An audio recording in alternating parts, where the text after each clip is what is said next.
मैं नदीम लारी black bamboo media से। मुल्क में माशी तंगी को लेकर के जो मुख्तलिफ़ फैमिलीज़ जो है अपना सुसाइड कर रही हैं, ख़ुदकुशी कर रही हैं, ज़िंदगी ख़त्म कर रही हैं अपनी अपनी फैमिली की। इसी सिलसिले में अभी हाल ही में सोशल वर्कर नूरुद्दीन नाइक साहब का एक ऑडियो वायरल हो रहा था, इसमें उन्होंने कुछ सुझाव दिए हैं। आज हम उसी सिलसिले में उनसे बात करने आए कि वो सुझाव क्या है और किस हद तक काम कर सकता है, उसके लिए किस तरह की प्लानिंग होनी चाहिए। नाइक साहब, अभी गुज़िश्ता दिनों गोंडी में एक हादसा हुआ था। एक फैमिली के 2 बच्चे और अपनी वाइफ को मार करके और हस्बैंड ने जो है फांसी लगा खुदकुशी कर लिया था। इस सिलसिले में आपका एक वीडियो वायरल हुआ था, क्या था वो वीडियो और किस तरह का आपने उसके अंदर मशवरा दिया था? अस्सलाम वालेकुम रहमतुल्लाहि व बरकातहू। नहमदु व नसल्ली अला रसूलिल करीम, अम्मा बाद। नदीम भाई, मैं आपका शुक्रिया अदा करता हूँ कि आप बहुत ज़बरदस्त एक न्यूज़ बना रहे हैं जो कोई नहीं बना रहा है। मैंने मेरी ऑडियो डाला था, उस न्यूज़ के साथ में मैंने डाला था, तो मैंने देखा कि भाई किसी न्यूज़ चैनल वाले ने मुझे फ़ोन नहीं किया कि भाई आपने जो डाला इसका मसला क्या है, क्या होना चाहिए। अल्हम्दुलिल्लाह अल्लाह ने आपको तौफीक दिया कि आप ये काम कर रहे हो करके मुबारकबाद है, आप मुबारक के काबिल है आप इसके लिए। मैं आपके चैनल के शुक्रिया अदा करता हूँ। देखिए, वो जो न्यूज़ मैंने डाला था वो गवंडी की थी वो, और गवंडी आप जानते हैं कि एक बिछड़ा हुआ इलाका है करके, जहाँ आप देखेंगे कि अब तो माशाल्लाह फिर भी ठीक है, ये बैगनवाड़ी है, गवंडी है।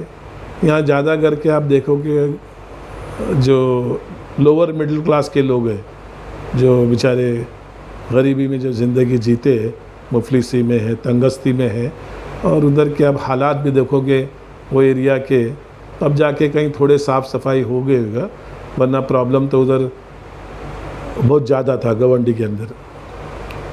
अब ये शख्स जो है, अब सोच सकते हैं कि कोई अपनी 2 बच्चे और अपनी बीवी को जहर देके और उसके बाद में खुद सुसाइड करे, हाँ, उस पर क्या बेचारे पे गुजरती थी होगा, और किस हालात में थे होंगे, किस गुर्बत और मुफलिसी और तंगस्ती उनके साथ में होगी जो उन्होंने सुसाइड कर लिया करके। मैं तो बोलूँगा ये सुसाइड नहीं है, ये कौम ने उनका खून किया है करके। आज हमारे पास बैतुल माल नहीं है, बैतुल माल नहीं है तो आदमी कहाँ जाएगा, किसके पास जाएगा? और जो खुददार होता है वो किसी के पास मांगने नहीं जाता है, वो जाके कहीं लाइन नहीं लगा के कुछ मांगता है कि मैं बहुत गरीब हूँ, मिस्कीन हूँ, मेरे पास खाने को नहीं है, मेरे घर के वांदे हैं। उसके बाद 2 ही रास्ता है फिर। अगर वो अल्लाह का बंदा लोगों से अगर बता देता कि मेरे ये हालात है, मेरी मदद करो, तो लोग मदद करते, नहीं करते ऐसा नहीं है। लेकिन अब पता नहीं उसने जो हालात में उसने जो सुसाइड किया, ये बड़ा अफसोसनाक खबर है। वो एक बहुत दुखद खबर है कि एक जो इंसान अपने बच्चों को मार के, अपनी बीवी को मार के, खुद भी अपने आप को फांसी दे के इंतकाल हो गया करके। आप ऐसे कितने केसेस है साहब, आपको पता होना चाहिए कि मुमरा में भी ऐसे कितने जो थे जो गरीबी की वजह से उन्होंने खुदकुशी कर ली है। अभी मैं आपको बताता हूँ, एक गैर मुस्लिम बेचारा हमारा गणेश करके एक रिक्शा ड्राइवर शंकर मंदिर के पास रहता था, बहुत अच्छा छोकरा। मेरी फैमिली को कहीं भी जाने का रहता था तो गणेश को बुलाया जाता था। बहुत शरीफ छोकरा, गरीब छोकरा था, बहुत अच्छा बच्चा था वो, और वो रिक्शा चलाता था, मेहनत करता था। मेरी घरवाली ने बोली कि अरे गणेश ने सुसाइड कर लिया करके, और वो न्यूज़ भी आई, वो प्रार टाइम और जो प्रार टाइम्स वाले ने और किसने वो न्यूज़ कवर किए थे। मुझे बड़ा अफसोस हो गया, मैंने अरे कैसा सुसाइड किया। मालूम पड़ा कि भाई कुछ उसके भी प्रॉब्लम थे, कुछ उसके कर्जे थे, कर्जेदार उसको तकाजा करके बैठे थे और उसने सुसाइड कर लिया करके। ऐसे बहुत से केसेस है। और मुसलमानों में आप देखोगे कि आप गवंडी के अंदर नहीं, अभी एक बीच में आपको पता होगा कि जोगेश अंधेरी के अंदर जो है ना, एक ऐसी एक मुसलमान ने सुसाइड कर लिया था करके। उसकी आर्थिक पोजीशन बहुत ख़राब थी, इकोनॉमिक की हालत बहुत ख़राब थी, तो उसने सुसाइड कर लिया। ये क्यों हो रहा है करके हमने कभी इसके ऊपर गौर फिक्र ही नहीं किया। हमको चाहिए था, अभी गवंडी एरिया है, गवंडी एरिया के अंदर एमएलए कौन है वहाँ पे?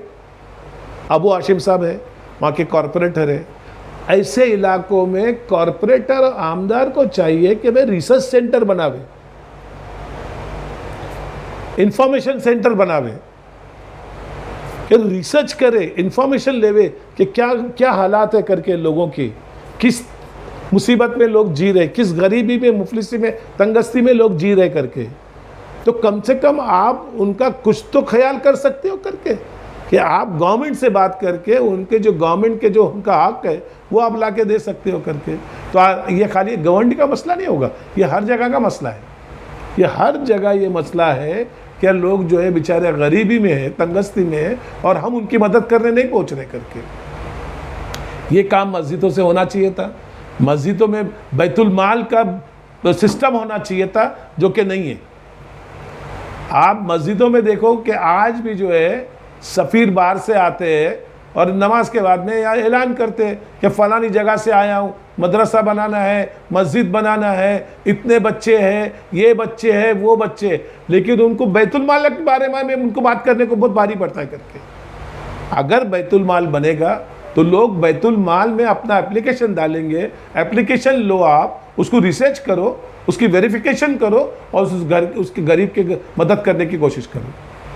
अब आज तक नहीं हुआ ये सिस्टम कैसे बनेगा? ये एक्चुअली सभी एक बैतुलमाल किसी ने कायम कर दिया, एक आदमी है जो काफ़ी खुददार है, वो नहीं बताना चाहता है कि हमारी ये परेशानी है, ये मजबूरियां हैं, तो उसको जब वो अप्लाई करेगा तो जाहिर है कि वो दूसरों की जगह तक बात फैल जाएगी, तो वो बताना नहीं चाहता है। वो इसको कैसे ख़त्म किया जाएगा? देखिए, जब तक आप बड़े बड़े उलमाओं का काम है, इंटेलेक्चुअल का काम है, उसके अंदर सिर्फ उलमाए कराम नहीं होना चाहिए, इंटेलेक्चुअल भी होना चाहिए, सारे लोग होना चाहिए, उसके अंदर कुछ बिजनेस कम्युनिटी के लोग भी होना चाहिए, ताकि आप मस्जिदों से ऐलान करें कि हमने बैतुल माल जमा चालू किया है, उसके अंदर अपनी ज़कात ला के जमा कीजिए, आप अतियात, आप चैरिटी वहाँ दीजिए करके, हम लोगों की इससे मदद करेंगे। आप ये एनजीओ जो काम कर रही है, ये सब फेकोलॉजी है, सब फेकोलॉजी है, ये सब दिखावा हो रहा है, लेकिन जो असल काम करना है वो असल काम नहीं हो रहा है जो बैतुल माल का है। अल्लाह के रसूल सल्लल्लाहु अलैहि वसल्लम ने, तो मैंने देखा हूँ, बुखारी शरीफ की हदीस पढ़ाओ, आप सल्लल्लाहु अलैहि वसल्लम के दौर में, सहाबा के दौर में आपने बैतुल माल को यहूदियों से उधार लेके चलाया है। जब बैतुल माल में अगर पैसे नहीं रहते थे या माल गनीमत नहीं रहता था, तो आपने बाकायदा यहूदियों से उधार लेके बैतुल माल को चलाया। हज़रत उमर रज़ियल्लाहु अन्हु के दौर में आपने, जब आपको अमीर बनाया गया, आपने कहा कि अगर मेरे दौर के अंदर अगर कोई कुत्ता भी अगर भूखा मर जाता है, अल्लाह के यहाँ मेरी पकड़ होगी, उसका हिसाब देना पड़ेगा। क्या हज़रत उमर रज़ियल्लाहु अन्हु का कौल है? तो क्या ये जो अमीर लोग हैं, जो अमीर और तरीन लोग हैं, जिन्होंने आज तक इसके ऊपर कभी गौर फिक्र नहीं किया है, क्या वो सोच रहे कि हम बच जाएंगे करके? आप हज पे हज कर रहे हो, उम्रा पे उम्रा कर रहे हो, लेकिन आपने कभी इसके ऊपर फिक्र नहीं की। और उससे मैं ये नहीं कहूँगा कि खाली मुसलमानों की मदद होना चाहिए था, गैर मुस्लिम की भी मदद होना चाहिए था, इससे आप बेहतरीन दीन को आगे बढ़ा सकते थे करके, लेकिन हम उसमें फेल हो गए, आज तक नहीं हो रहा है। मैं कई सालों से चिल्ला रहा हूँ कि बैतुल माल का निज़ाम होना बहुत ज़रूरी है। ये इस्लामिक तरीका है साहब, ये इस्लामिक तरीका है जो हमने छोड़ दिया। और आज वो तरीका किसने अपनाया है? गुरुद्वारा में सरदारों ने। हमारे सिख भाई जो है वो बिल्कुल उनके गुरुद्वारा से सारे काम कर रहे हैं, लेकिन नहीं कर रहा है तो ये मोमिन मुसलमान जो अपने आप को बोलता है और फिर दावा करता है कि मैं जन्नत में जाऊंगा करके, जन्नत का हकदार हूँ। कहाँ से हकदार हो गया भाई? अब वो आज जो बेचारा गवंडी में जिसने सुसाइड किया, वो कल खड़ा हो जाएगा। तो शुरू कैसे करेंगे इसको? कहाँ से शुरू करेंगे? अभी ये जो आजकल देख रही कि भाई आजकल लोगों को ज़्यादा करके जो है ना, वो किससे इंप्रेस होते हैं? पॉलिटिकल लोगों से। तो मुसलमान पॉलिटिशियन ने बाहर आना चाहिए, ईमानदारी से काम करना चाहिए, बोलना चाहिए कि बैतुल माल चालू कर रहे। मैं ये बताना चाहता हूँ कि पूरे इंडिया के अंदर नहीं करते हो ना, अपने अपने इलाके में करो ना। जैसा मुमरा एक बड़ा इलाका है, मुमरा एक बड़ा इलाका है, तो मुमरा से शुरू होना चाहिए करके, गवंडी में होना चाहिए करके। यहाँ के जो पॉलिटिशियंस हैं उनको आगे आना चाहिए, आगे आके कुछ उलमाओं को आगे आना चाहिए। नहीं आओगे तो ये तो हालात तो और बस से बदतर होने वाले। महंगाई जो है गरीबों को खा रही है, आपको पता भी नहीं होगा कितने भूखे सो रहे, कितने क्या कर रहे करके। आप गलियों में घूमते तो नहीं हो, तो आज भी वो हाल है कि कितने बेचारे जो है वो भूखे सो रहे होगा कि महंगाई इतनी है कि आदमी के पास पैसा नहीं है। आज जो महीने को 10,000 भी अगर कमाता है, वो पूरा कर सकता है कि अपने घर का खर्चा, उसके बच्चों की पढ़ाई, उसका खर्चा, उसको भाड़ा देना है, इलेक्ट्रिसिटी का बिल देना है, कहाँ से पूरा करेगा भाई? तो ये कौम को चाहिए था कि जो बैतुल माल का सिस्टम अल्लाह के रसूल सल्लल्लाहु अलैहि वसल्लम के दौर से हुआ है वो सिस्टम को कायम करना चाहिए था। सहाबा के दौर से, नबी पाक सल्लल्लाहु अलैहि वसल्लम के दौर में ज़कात को एक मुश्त जमा की जाती थी और बैतुल माल से तकसीम होती थी। उसके बाद में सहाबा के बाद में भी यही था, हज़रत उमर रज़ियल्लाहु अन्हु के दौर में ये था, हज़रत बकर सिद्दीक़ रज़ियल्लाहु अन्हु के दौर सारे अमीरुल मोमिनीन का काम था कि ज़कात जमा करके लाते थे। और अबू बकर सिद्दीक़ रज़ियल्लाहु अन्हु का तो कौल मैंने पढ़ा हूँ कि ज़कात के लिए अगर मुझे जंग लड़ना पड़े मैं जंग लड़ लूंगा, लेकिन ज़कात जमा करूंगा। आज हालात देखो, किसी को पता नहीं है किसके बारे में। क्यों? मैं आज कितने साल से चिल्ला रहा हूं कि रिसर्च सेंटर बनाओ, इंफॉर्मेशन सेंटर होना चाहिए, रिसर्च सेंटर होना चाहिए कि आदमी रिसर्च करे और इंफॉर्मेशन लावे कि किसके घर में क्या प्रॉब्लम है, किसके घर कौन भूखा है, किसके बच्चे पढ़ नहीं रहे, किसकी दवाइयों का पैसा नहीं है, किसके पास और क्या प्रॉब्लम है। ये सारी चीज़ें वहाँ होना चाहिए था, जो कि नहीं हो रही करके। और सिर्फ मुसलमान का नहीं होना चाहिए, ये हमारे गैर मुस्लिम भाई भी बहुत परेशान है। कुरान और हदीस से आप जो हवाले दे रहे हैं, ज़ाहिर है कि ये कौम के जो उलमा हैं वो जानते होंगे, फिर वो क्यों नहीं आ गए? वो आगे ही नहीं आना चाह रहे, वो अपने इसके अंदर है कि मैं ज़कात जमा करके लेके जाऊंगा करके। मदरसे पे मदरसे बना रहे और अननेसेसरी मदरसे बन रहे। जो बड़े मदरसे है उसके अंदर बच्चों को पढ़ाओ, उसको दीन दुनिया दोनों तालीम दो। ये ज़कात अगर जब तक आपकी अतियात और ज़कात जैसा बोरियों का सिस्टम है कि बोरियों के सिस्टम में कहीं भी आप देखोगे सारे बोरा जो है वो अपने ज़कात और अपने अतियात और चैरिटी जो है वो मुल्ला साहब के, सैयदना साहब के पास जमा करते, वहाँ से वो डिसबस्ट होता है। वरना इतना बड़ा हॉस्पिटल जो उन्होंने बनाया सैफी हॉस्पिटल, वो नहीं बनता। वही खोजाओं का हाल है, वही खोजाओं का हाल है। तो ये किसने करना चाहिए था? ये जो बड़े बड़े दीन के ठेकेदार है ना, जो बड़े बड़े दीन के ठेकेदार, आप ये बनाते हो, अब खानका बना रहे हो, क्योंकि खानका में बहुत माल आता है, समझे? खानका में बहुत माल आता है, वो आपके घर में जाता है, लेकिन बैतुल माल नहीं बनाना है करके। क्योंकि बैतुल माल बनेगा तो उसके अंदर एक आदमी नहीं रहेगा, हर फिक्र के लोग रहेंगे। तो उसके अंदर इसलिए आप बैतुल माल बनाने को तैयार नहीं है, खानकाएं बनाने को तैयार है, मदरसे मांग मांग के बनाने को तैयार है, लेकिन नहीं बनाना है तो बैतुल माल नहीं बनाना है करके। मैंने भी इस सिलसिले में को आगे बढ़ाने के लिए कई उलमा से बात किया मैंने, उन लोगों ने इस आइडिया को पसंद तो किया, लेकिन तैयार कोई नहीं हो रहा है कि भाई इसमें बदनामी बहुत हो जाएगी, लोग इल्ज़ाम लगाना शुरू कर देंगे, अपना घर भर रहा है, अपना पेट भर रहा है। तो इस सोच को कैसे खत्म किया जाए? तो अभी आपके पे इल्ज़ाम नहीं लगाए जा रहे जो आप जमा करके लेके जा रहे हो, कुछ नहीं है, सब बहानेबाजी है। ये देखिए, इसके अंदर सारे जो जमात के लोग हैं, उसके अंदर देवबंदी भी रहे हुए, बरेली भी रहे हुए, अहले हदीस भी रहे हुए, सारे लोग रहे हुए, और वहाँ से बैतुल माल चलना चाहिए। और अगर आपको डिसबर्स भी करना है तो सारी चीज़ें आपके पास राइटिंग में होना चाहिए, पैसा कितना आया बैंक में जमा होना चाहिए, आप किसको दे रहे हो तो उसके सारे प्रूफ आपके पास होना चाहिए। कोई बड़ी बात नहीं साहब, ये तो देखो, आप अच्छा काम करने निकलोगे, आपको लोग गालियाँ तो देंगे, नहीं देंगे ऐसा नहीं है, आपको गाली दी जाएगी अच्छा काम करने निकले कोई। तो अगर आप अच्छा काम करने निकलोगे, दो बातें सुनना पड़ेगी, आपको उसकी फिक्र नहीं करना है करके। जब आप आगे बढ़ोगे तो आपको पता चलेगा कि हम काम कर रहे, सक्सेस हो रहे। बैतुल माल का जमा होना बहुत जरूरी है। अब ये मुमरा में देखो कितनी NGOs काम कर रही, वो भी बैतुल माल के बारे में नहीं सोच रही, वो तो अपना लगा के कर रही है, गवर्नमेंट से पैसा ले रही है, तो अपना ये तुम्हारे अपना ज़कात ले रही है, चैरिटी ले रही है, सब बता रहे कि हम ये काम कर रहे। अरे किसको तुम पढ़ा रहे हो, किसको धोखा दे रहे हो? तुम अल्लाह की ज़ात को धोखा दे रहे हो करके। तुम कुछ नहीं कर रहे हो, तुम अपना घर बन रहे हो, क्योंकि तुम्हारी जो NGOs है, जो तुमने ट्रस्ट बनाया, उसके अंदर तुम है, तुम्हारे घर के लोग हैं, तो 100% उसमें गड़बड़ी है, बाहर का एक आदमी नहीं मिलेगा। लेकिन पैसा किसका है? कौम का पैसा है। तुम गवर्नमेंट से पैसा लाते हो, तुम कुछ लोगों को बताते हो ये अपाहिज बच्चे है, ये ऐसा है वैसा है, तुम गवर्नमेंट से लपेट रहे हो, हर जगह से लपेट रहे हो, उसका हिसाब किसके पास है? वो तुम्हारे पास है, वो नहीं चलेगा। ये होना चाहिए, सारे लोग होना चाहिए, इसकी ऑडिट रिपोर्ट होना चाहिए, ऑडिट होना चाहिए, सारी चीजें लोगों के सामने आना चाहिए कि हमने इतना पैसा ये टाइम पे जमा किया, इससे अपने बैतुल माल में इतना पैसा लोगों को दिया, ये फलानों को दिया है। आपका सारा दूध का दूध पानी का पानी हो गया, ट्रांसपेरेंसी रख के आप काम कीजिए करके। लेकिन बैतुल माल का लोगों को उसकी फिक्र करना पड़ेगी, वरना जिस तरह गवंडी में हुआ और भी बहुत से जगहों पे हुआ है, जो बेचारे लोगों ने अपने आप को सुसाइड कर लिए, उसका अजाब कौम पे आएगा।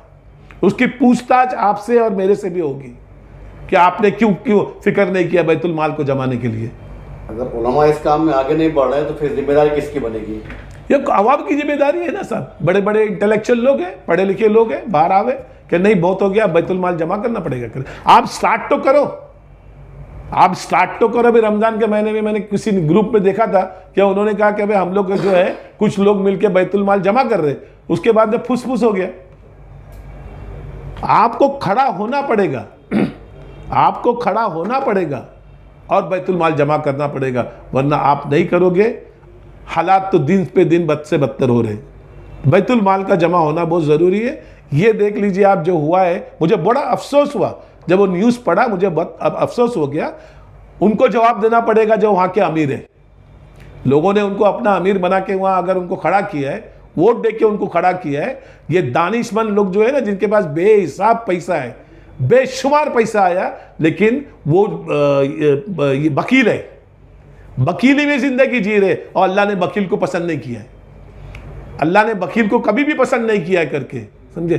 तो ये चाहिए कि हमको सोचना चाहिए कि भाई हमने बैतुल माल की फिक्र होना चाहिए। सारे मस्जिदों से ऐलान होना चाहिए, जो कि कभी नहीं होता है। कभी आपने नहीं सुना होगा जुमे के खुतबे के अंदर बैतुल माल के बारे में बात किया जा रहा है करके, बैतुल माल के बारे में जरा भी बात नहीं हो रही करके।